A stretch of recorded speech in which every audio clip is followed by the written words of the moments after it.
put our hands together and appreciate Jesus because he deserves all the praise, all the glory. Can we appreciate our dad in the house, Reverend Nathan? Can you now appreciate yourself? Because you are a wonderful God creation image. Hallelujah. Hallelujah. 1 King chapter number 12. Are we there? If you are there, can you shout a good amen? Amen. We'll read from verse number 1 downwards. 1 Kings chapter number 12 verse 1 downwards. The Bible says, Rehoboam went to Shechem, for all the Israelites had gone there to make him king. When Jeroboam, son of Nebat, heard this, he was still in Egypt, where he had fled from the king, from King Solomon. He returned from Egypt. Verse number 3. So they sent for Jeroboam, and he and the whole assembly of Israel went to Rehoboam and said to him, Your father put a heavy yoke on us, but now lighten the harsh labor and the heavy yoke he put on us, and we will serve you. Rehoboam answered, Go away for 3 days and then come back to me. So the people went away. Verse 6, Then King Rehoboam consulted the elders who had served his father Solomon during his lifetime. How will you advise me to answer these people? He asked. They replied, If today you will be a servant to these people and serve them and give them a favorable answer, they will always be your servants. But Rehoboam rejected the advice the elders gave him and consulted the young men who had grown up with him and were serving him. Verse 9, he asked them, What is your advice? How should we answer these people who say to me, Lighten the yoke your father put on us? The young men had grown up with him replied, Tell these people who have said to you, Your father put a heavy yoke on us, but make our yoke lighter. Tell them, My little finger is thicker than my father's waist. My father laid on you a heavy yoke. I will make it even heavier. My father scourged you with whips. I will scourge you with scorpions. 3 days later, Jeroboam and all the people returned to Rehoboam, as the king had said. Come back to me in 3 days. The king answered the people harshly, rejecting the advice given by the elders. He followed the advice of the young men and said, My father made your yoke heavy. I will make it even heavier. My father scourged you with whips. I will scourge you with scorpions. So the king did not listen to the people, for this turn of events was from the Lord to fulfill the word the Lord had spoken to Jeroboam, son of Nebat, through Ahijah the Shilonite. And the story continues. Father, we thank you for this word. This morning we gather before you. We pray in the name of Jesus.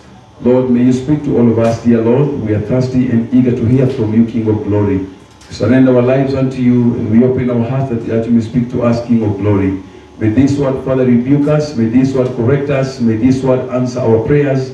May this word, Father, bring your presence closer to us in the name of Jesus Christ. I bless your name and honor you, King of Glory. We love and we thank you. In Jesus' name, Father, we do pray and we appreciate.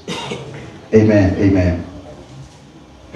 Amen. So this morning I want to share about the story is all about the divided kingdom. We all know about the divided kingdom, but I have omitted the word kingdom and I've put another one, the divided nation.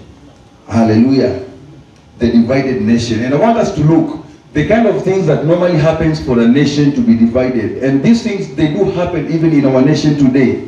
Many times we see our leaders differ from different kind of things. They differ and their differences now bring divisions among the people within the nation. And these things, I came to realize that these things started even during those days, during the time of David and Solomon. And when we see them happening today, these our leaders, they are not the first people to bring divisions in a country. And this normally happens when people engage in dirty politics, because dirty politics will always bring division. Some followers will choose to follow their people. Some of them will decide to follow their own choice. But at the end of the day, the nation becomes divided.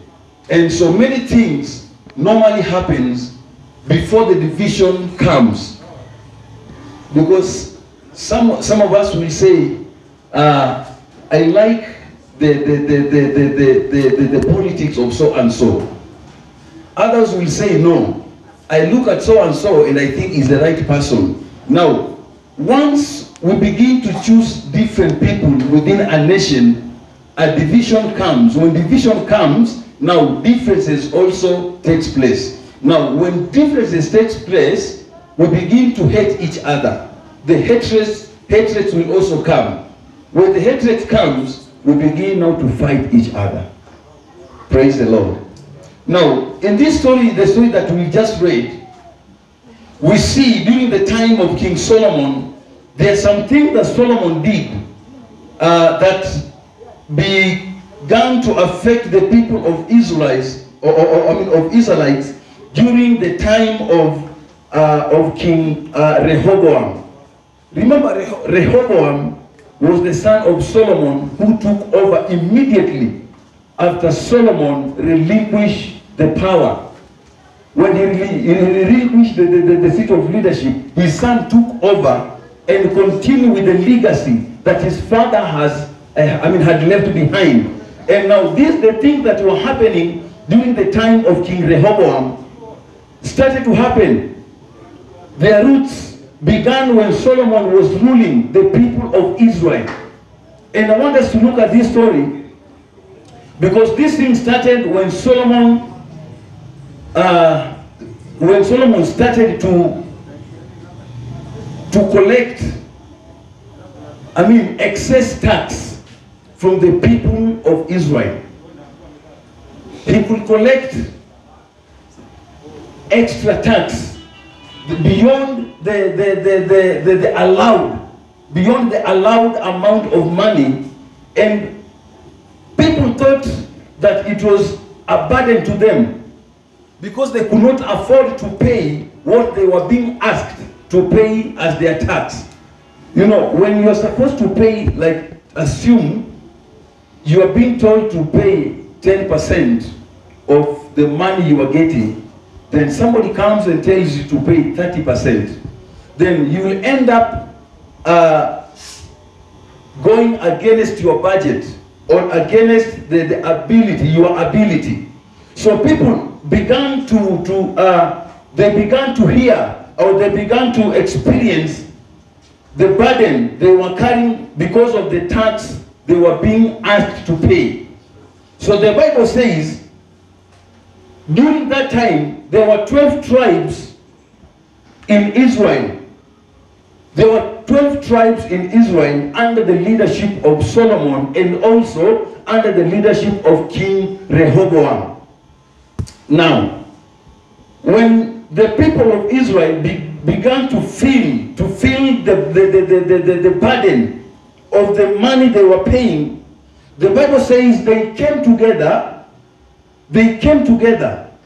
and they talked to one of them, that was Jeroboam. And they told Jeroboam, because we know you are a good leader, you have the qualities of a good leader, you have the courage, you have the confidence, we know you among the people that we have, we can only depend on you. Now we want to send you to go and talk to our king Rehoboam and talk to him about the burden we are carrying. Talk to him about the yoke we are carrying. We are paying more than we can afford. So they talked to Jeroboam, and Jeroboam was there. And the Bible says, as they were planning, and remember, the Bible says when Jeroboam was approached, so he plotted against King Rehoboam, and he gathered the 10 tribes of Israel. Remember, they were 12. So he gathered the 10 tribes of Israel, and he told them, now this is what we will do. If we come together as 10 tribes, in Israel, and we rebel against against Rehoboam, he will have no choice but to hear our plea. Praise the Lord. So they say, Jeroboam told them, we need to come together. We need to come together. Let's rebel against his leadership. Let's protest. Let's go and complain. Let's go, on the road, on the streets, on the roads. Let's go and complain. And we sing solidarity forever. You know, that's what normally happens in Kenya. When they go, when people go to strike, they hold their hands along the road and they start to sing solidarity forever. You know. So these things started during those days. So now the Bible says, when Jeroboam plotted to rebel against Rehoboam, and I want to believe that Rehoboam had a very good intelligence, because the Bible says the report went to Rehoboam, and Rehoboam was told, King, you know what? People are plotting to rebel against your leadership. Yes, they are plotting to rebel against you. Why?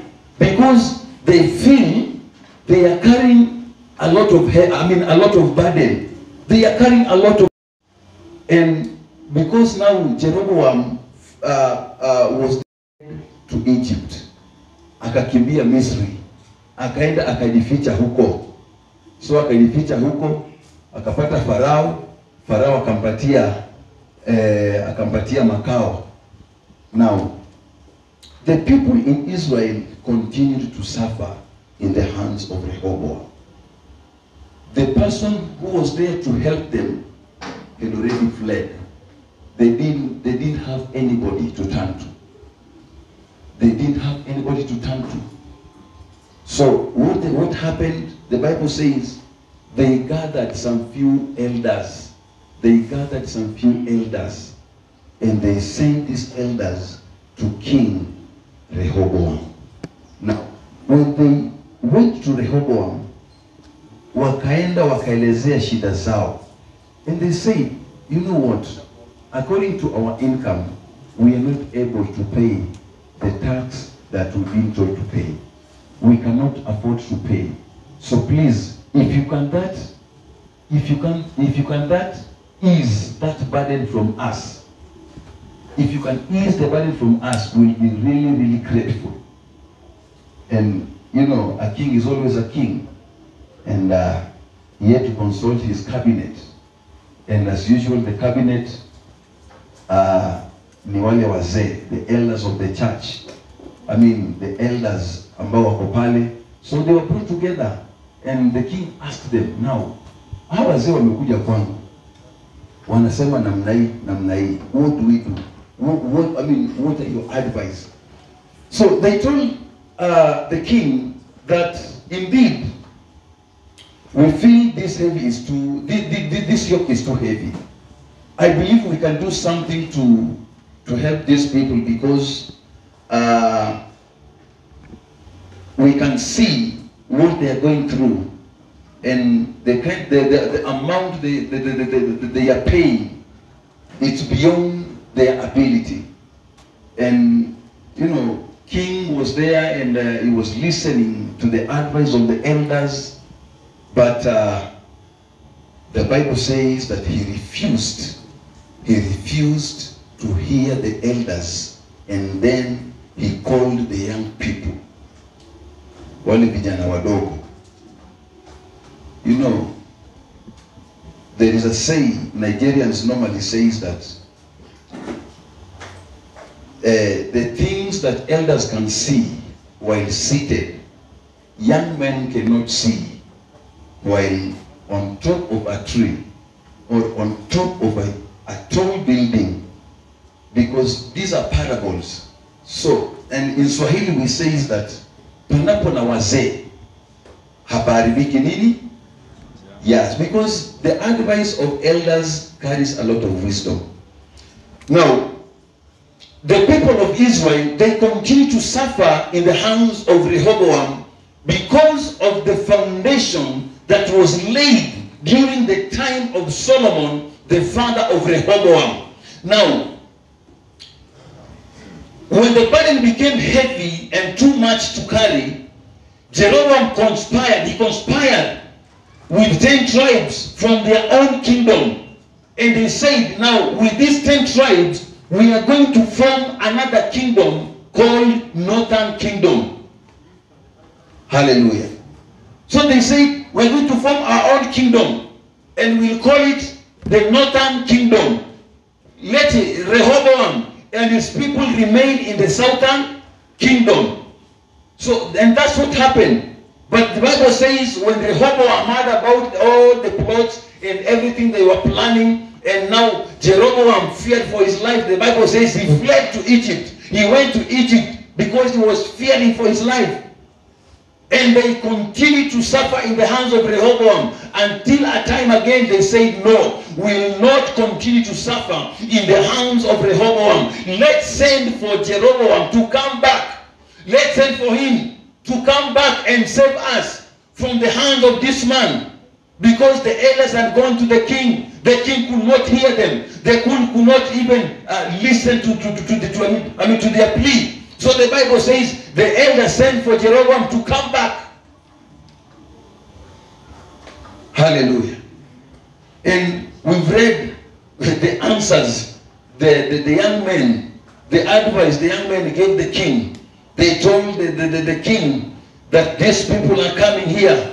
They are complaining about the yoke they are carrying. And they told the king that tell them, when they come back after 3 days, tell them that my father made your yoke heavy. I will make it even heavier. You can imagine. You are paying 30%, and somebody tells you you are requesting to pay 10% or 10%, and you are being told to pay 30%. When you complain, you are being told that we'll even make it heavier, meaning you will even pay 60%. What are you that unalipa? Now the elders, they were confused. They say, now what do we do? Kama kwenda kwa mfalme aende tusaidie, inaleta hii mambo yote, na anatishia hata kufanya hii mzigo kuwa mzito zaidi, now tutafanya nini? Now they say the only person who can help us, let's send for King Jeroboam, for Jeroboam to come back, because he's the only person who can help us. And the Bible says Jeroboam came back, and when he came, he began to build the churches. Akajenga makanisa, akajenga hekalu, na akaanza kujenga miungu. In fact, the Bible says he began to make some idols. Akaanza kujenga makanisa na miungu, and he had so many followers. Alikuwa na wafuasi wengi. Remember, ruling 10 tribes out of 12 was not a joke. Praise the Lord. So Rehoboam akaona, if we continue like this, we will lose it. If we continue like this, we'll end up being divided for the rest of our lives. And so the Bible says that now the plans reached King, let me take you back. The plans reached King Solomon, King Rehoboam, the son of Solomon, and Jeroboam fled to Egypt for fear of his life under the protection of Pharaoh. Now, sometime later, they sent for Jeroboam to come back and plead on their behalf. But Rehoboam became so aggressive and angry. He could not even listen to the people of Israel. He could not even give them a time to explain themselves. Wakati waliongea tu kidogo, they were told you go back and come after 3 days. So when Rehoboam rejected the petition, they decided to withdraw their allegiance to the house of David and proclaimed Jeroboam their king, forming the northern kingdom. Hallelujah. I can only compare this story with what happened during our previous election. We saw our president being sworn in as the President of the Republic of Kenya. And after that, we also saw the people's president taking an oath. And the government was a bit reluctant. They thought nothing the people's president could do, because all the machineries and the powers was within the presidency. But a time came when the people, president and his supporters, plotted to pull out all the portraits of the president in their counties. And they said again, from now we'll begin to collect our own tax. And you know, things, mambo ikaanza kukua ngumu kidogo. At that time, the country had already been divided. Hallelujah. There was a very big division, because some of us were on the other side. Some of us were on the other side. And so we were just there. There was that division. We had two kingdoms, the southern kingdom and the northern kingdom. The northern kingdom was being ruled by the people's president. The southern kingdom was being ruled by the southern kingdom. But now the pressure under the bridge was very heavy. When somebody told you that ukikuja kwa kaunti yangu utapata picha ya mkubwa wangu, sio yako utapata, na ukienda huko ni vita, and people were dying, you know, there were a lot of hatreds, people, tribalism, and people were killing each other, people were fighting, and you know, it brought a lot of differences within the country. And so the president looked at this, and nobody knows what happened. We only saw it. The way you saw it is how I saw it the other day. Tukiona watu wanasalimiana. So in between, nobody knows what happened. Hallelujah.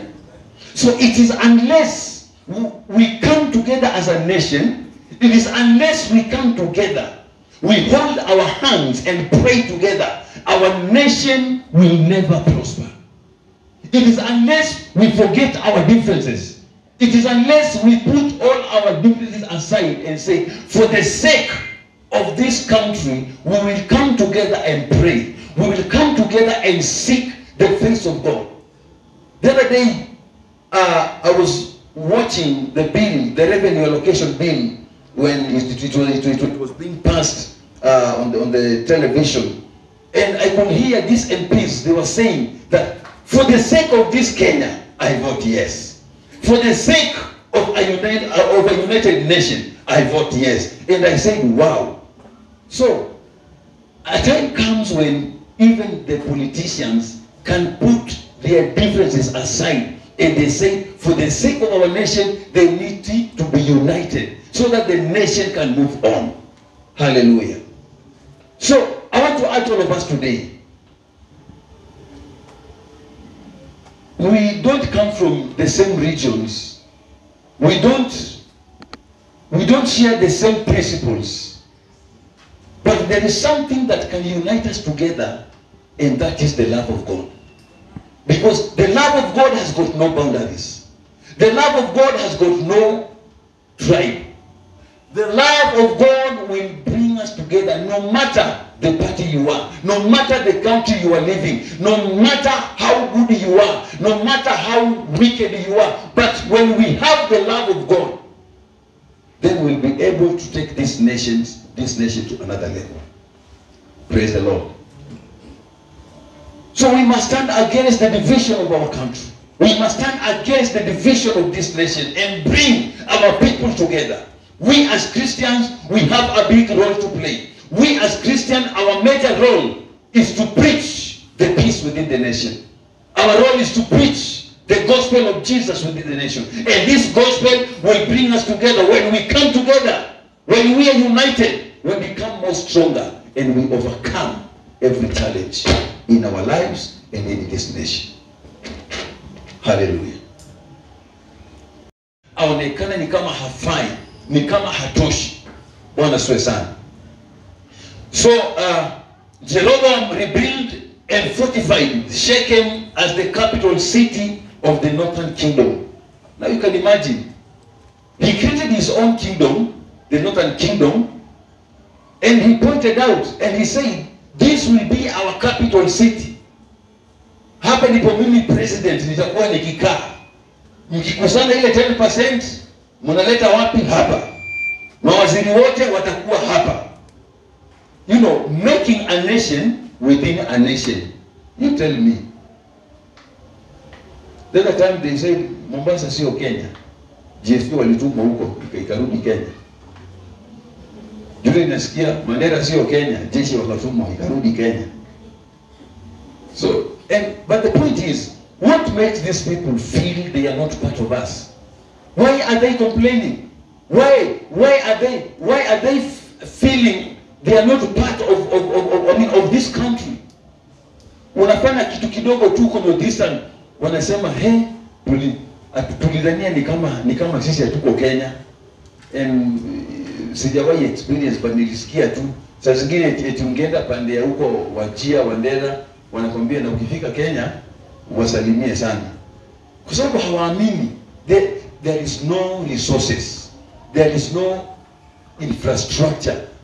Chairman anajua mambo kwa sababu amesafiri huko. Though tunashukuru, since the time of our president Kibaki, so many things has happened in terms of infrastructure. We see roads are being constructed like everywhere, kila mahali. But there was a time kulikuwa na shida, hata kule kwetu Mpeketoni. Tangu nilipozaliwa nilipata hii barabara ya kwetu ilikuwa ni mchanga tu. Tulikuwa tunatembea tukienda shuleni. Sasa ile jua imewaka, unachomeka na jua mpaka unatembea kidogo, unakimbia kando ya nyasi, unakanyaga nyasi kwanza kidogo, miguu ipoe, ikishapoa tena unatoka mbio, unatafuta mahali kuna shade, umeshaiona ndio ile. Break ya kwanza utashikia hapo. Usimame kwanza, miguu ipoe kidogo.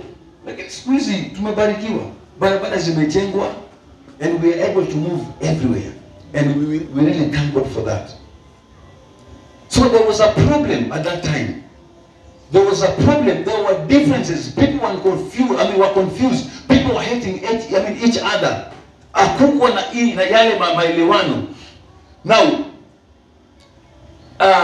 he also built 2 temples with golden calves in Bethel and Dan. If you read 1 Kings chapter 12, verse number 30, utaona hiyo jinsi ambavyo alienda akajenga yale zile madhehebu alipozijenga, akajenga the idol worships, na watu wakaanza kuabudu miungu ambazo hazipendezi. You know, sometimes tunaweza kuwa na roho mzuri ama nia mzuri ya kusaidia, but katika ile hali ya kusaidia kwa njia mzuri tunaanza kukosa mwelekeo na kuanza kupotosha watu. God gave Jeroboam that favor of leading these 10 tribes. But the only problem he did, he began to lead them in a different ways. Alianza kuwatoa katika njia za Mungu. Bwana asifiwe sana. Now, in verse 29, the same chapter, the Bible says, King Jeroboam built ungodly altars, which marked the beginning of his downfall. Hey, my friend, hata kama Mungu amekupatia favor namna gani, hata kama Mungu amekuinua namna gani, ukitoka kwa njia zake kidogo, he will know how to deal with you. Bwana asifiwe sana. God knows how to deal with the wicked people. He knows. Jeroboam was a good person. He was a good man. He was loved by many people. But don't misuse that favor. Don't misuse that favor that God has given you with people and you begin to do your own things. Hallelujah. Alikuwa natembea mahali unasikia, you know, utembea mahali unasikia tu, Arnold ni wewe tu. Kawangware, Arnold ni wewe tu. Kangeni, Arnold tumetafuta tujapata mwingine. Ni wewe. Na by the way, anti yako wapi? Nyinyi mko sawa. Ukienda Udhiru, Arnold. In fact unapata wamekata kando ya barabara. Kando ya barabara. Wamenunua hizi speakers. Bango zimechorwa wewe tu. Zingine wana smile, zingine yani ni wewe tu. Sasa wanasema sasa watu hawa ni kama tumeshaingiza mfukoni. Sasa nitawaonyesha penye ninataka. Sio unatoka hapo unasema Harambee Arnold, Harambee Arnold. Now kuanzia leo sasa tunataka yani unaweza kuja na vitu ambazo ni chukizo mbele ya Mungu, unaweza kumisuse ile favor Mungu alikupatia. Now Jeroboam, he started to misuse that favor that God has given him. And God sent somebody. God sent somebody. And 1 Kings chapter 13 from verse number 1, you will read. A man of God came and delivered a message to him that a son will be born in the house of David by the name Joash, who will destroy all the altars. Hallelujah. Wow. Now the message came. The message came. God sends his messenger. He came with a message that a son will be born. A son will be born. Unaweza kuwa una rule saizi, lakini mwenye anakuja kuvunja zile madhabahu ambazo ulijenga mbovu hajazaliwa, sasa ndio Mungu anamtengeneza. Sasa ndio Feia naombaga hapa. Mungu naomba huyu atakuwa mtumishi wako. Atavunja madhabahu za mapepo. Mungu ninaomba huyu akizaliwa atakuwa mtumishi wako. Sasa yale madhabahu umejenga mbovu, Fei wakati atajifungua, ujue ile maombi anaombaga usiku, wewe huwezi jua. Huwezi jua. Au ile maombi Catherine anaombaga. Labda yeye anataka prophet. Mwenye takuja kutabiri the thing that will happen in 20 years in RTC Kangeni. Bwana siwe sana. So the message came and they were told that a son will be born in the house of David. A son who will come and destroy all the altars that have been built against the will of God. All the idol altars will be destroyed by this servant of God ambaye alisabiriwa na mtumishi wa Mungu Joash. So the Bible says that when King Jeroboam tried to arrest him, Jeroboam was trying to arrest this prophet, the prophet that was sent to deliver this message. Huyu anakuja kutabiri anakuja kutabiri mambo kinyume na uongozi wangu. You know, ile unaona umefanya kazi alafu mtu anakuja anasema kuna story this huyu alikuwa mfalme nani? Kuna mfalme moja ambaye during the time of Jehoshaphat ambaye alikuwa anasema ya kwamba huyu hakuna siku atawahi nitabiria mema. Yes. Huyu kila wakati akitabiri, he will prophesy things against me. Kila wakati anatabiri mambo kinyume na. So hakuna mtu ambaye anataka kusikia mtu akiongea kinyume na mambo yake. Wewe unasema in 5 years to come, hii duka yangu itakuwa ni mini, yani itakuwa ni supermarket. Hii nitakuwa nimeinua. Then mwingine anakuja anasema Mungu alisema hivi. Hii duka yako itageuza kuwa choo.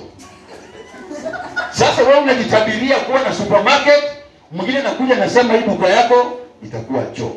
Then you feel huyu naye amenyamaza sana. So the Bible says Jeroboam akasikia ile uchungu and he tried to arrest this servant of God, and the Bible says when he stretched his hands to arrest this man of God, what happened? What happened? Mikono yake ilifanyika nini? Akapigwa na ukoma, ikakauka. Now the same person who wanted to arrest you, he said, please, man of God, please, can you plead with your God to restore my hands? Let me tell you, my brother, my sister, those who had plotted against you, they will come and plead with you to pray for them. Because you are carrying the powers. There are powers you are carrying that can never be destroyed. There are powers you are carrying that cannot be destroyed. The powers of God, when God stretches his hands upon you, nothing can stand against you. Hallelujah. And that's where the downfall of Jeroboam began. Hapo ndipo alianza kuanguka. Ile uongozi wake, being the king of northern kingdom, ikaanza kuangukia pale kwa sababu ya kuingia katika mambo ambazo yalikuwa hayampendezi Mwenyezi Mungu. Bwana asifiwe sana. We must stand against the division of this country. We must bring our people together. We must bring this nation together. We must follow the ways of God. No matter how much the Lord has favored you, remain on the right track, so that God may be able to lift you high and high. Hallelujah. Don't allow the devil to divert your mind, to divert your attention from the will of God. The devil is so cunning. He's so cunning. The devil is cunning, and he comes every time. The Bible says he moves around and looking for people to devour. He moves around and atafuta the weak souls, those who are weak, those who are doing things against the will of God. So we must stand against that. We must pray for this nation. We must bring our nation together. So I want us now to change this topic from the divided nation to a united nation. Because we are a united nation of the Republic of Kenya. We must come together as Christians. And the good thing is that in Kenya, most of us, 3/4, we are all Christians. If we can stand and pray, if we can stand and pray against dirty politics, if we can pray to we can pray for our leaders and allow God to give them wisdom to lead this nation, to speak in one voice, to bring people together. And I think this nation will go far and far. Now we see the consequences of a divided nation.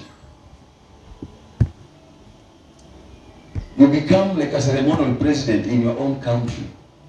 You are a president, you have all the machineries, but you have no powers. And you know what? Powers come from the people, from people. Kama watu wakikukataa, hata uko na majeshi yote na watu hawakutaki, my friend, you will never rule. Hallelujah. Kwa sababu watu ndio serikali, watu ndio nguvu, hao ndio wanakuchagua. Wakisema ndio, ni ndio. Wakisema hapana, ni hapana. So Rehoboam alijikuta yeye ni mfalme, but yale makabila yote Mungu alimpatia, alikuwa anaangalia 12, alijipata amebaki na kabila moja peke yake. Mbili peke yake. The 2 tribes ambazo alikuwa akiongoza. Other 10 tribes walinyakuliwa wakena na Jeroboam. So this morning I want to urge all of us. We are in this blessed republic, and we have a role to play. We need to pray for the unity of this country.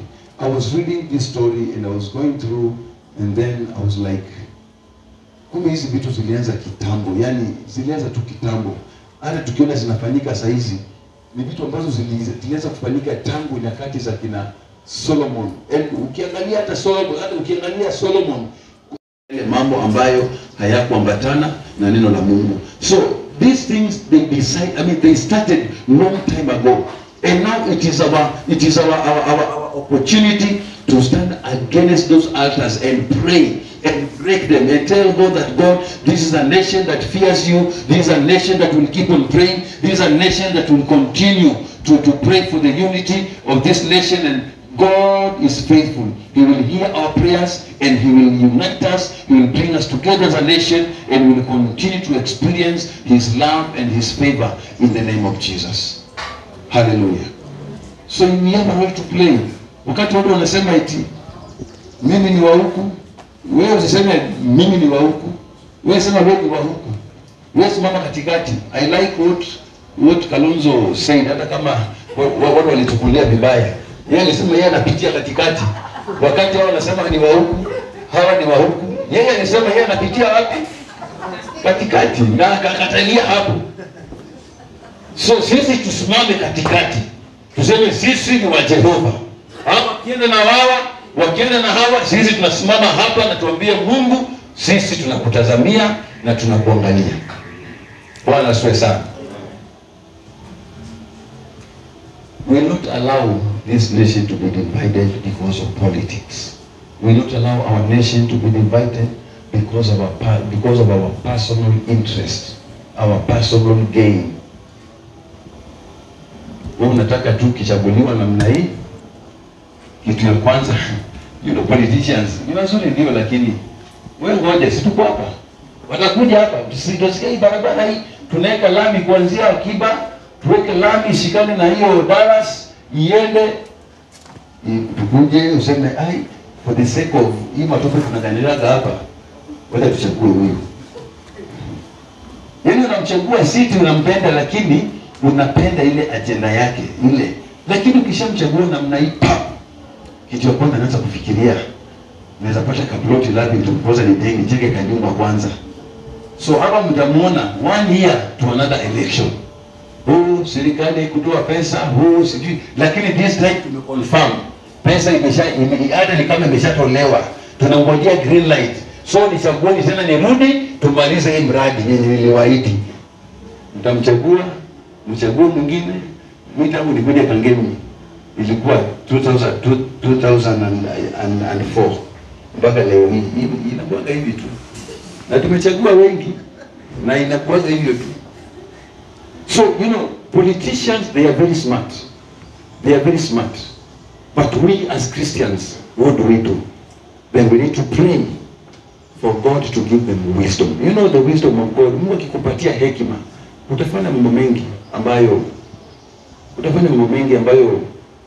beyond your imagination. Bwana asifiwe.